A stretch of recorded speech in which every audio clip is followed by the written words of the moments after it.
Hi everyone, Tammy here with Happy Rock Crafts. Now that you have a slip knot and know how to work that, and we have that on our crochet hook, we're going to learn how to make a chain. And we're going to yarn over our hook, and we're going to pull that yarn, and we're going to grab that and pull it through that loop that is on our crochet hook, which is that slip knot, just like that. And that is our chain. So let's do that again. So we just made one chain. So we're going to yarn over our crochet hook again, and we're going to pull that yarn and pull it all the way through that loop that is on our hook, just like that. And that's our chain. So we just made a two. So one and two. So we just made two chains. So let's do that again. We're going to yarn over our hook, and we're going to pull that yarn all the way through that loop that's on our hook, just like this. And that creates a chain. So we just did three.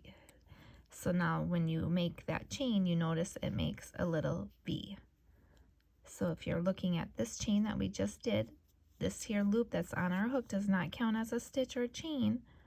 So forget this little loop that's on your hook and look at this one that we just did.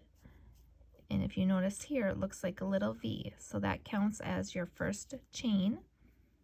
And then if you go back down here, this right here is another V. That's your second one. And then right here is another chain that you made. There's another little V. And then right here is that original slip knot that we made to begin. So one, right here's our first V, right there's our second V, and right there's our third V. So three chains we made already, and then right here is our loop that's coming out and ready for us to make our next chain.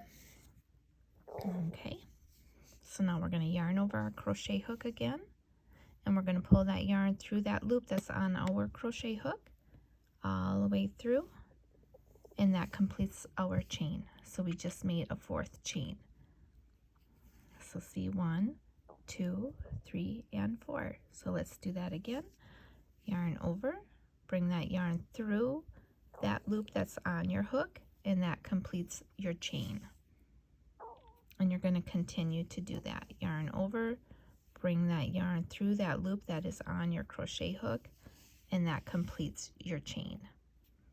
So again, yarn over and bring that yarn through that loop that is on your crochet hook, and that completes your chain stitch. Now, when you're new to crocheting, you're going to have all different tensions, all different sizes of your chains, and that's okay. It's because you're new, and it just is going to depend with your tension and if you put it down and come back. So let's just do this again.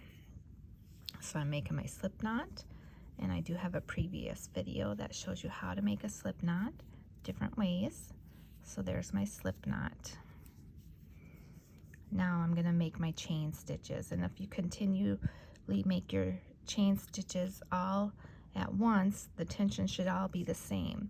But if you stop and you're slowly going along, your chain stitches will probably look different, and that's okay. It'll be like that for a while until you get used to it and practice. So when I show people how to crochet and stuff like that, I usually have them crochet chain the length of like their living room until they're comfortable, and that actually helps them get comfortable holding their crochet hook, holding their yarn, their working yarn, and it actually helps them chain and get comfortable pulling that yarn. So I always recommend chaining a nice long chain the length of your living room. It may sound funny, but it actually works. So anyways, let's do a chain. So again, you got your slip knot on your hook. We're going to yarn over, grab that yarn, and pull it through that loop that is on your crochet hook, just like that, and that creates your chain stitch. And that's it. So again, yarn over, bring that yarn through that loop that is on your hook, and that completes your chain stitch. Again, yarn over your hook and bring that yarn through that loop that is on your crochet hook, and that completes that chain stitch. Again, yarn over your hook and bring that yarn through that loop that is on your hook, and that completes that chain stitch. Again, yarn over your crochet hook, bring that yarn through that loop that is on your crochet hook and up, and now that just completed your chain stitch. So one more time, yarn over your crochet hook, bring that yarn all the way through that loop that is on your crochet hook and up, and now you just completed your chain stitch. Hope that helps. Thanks for watching, and don't forget to give me that thumbs up, please. And don't forget to subscribe or follow. Thanks.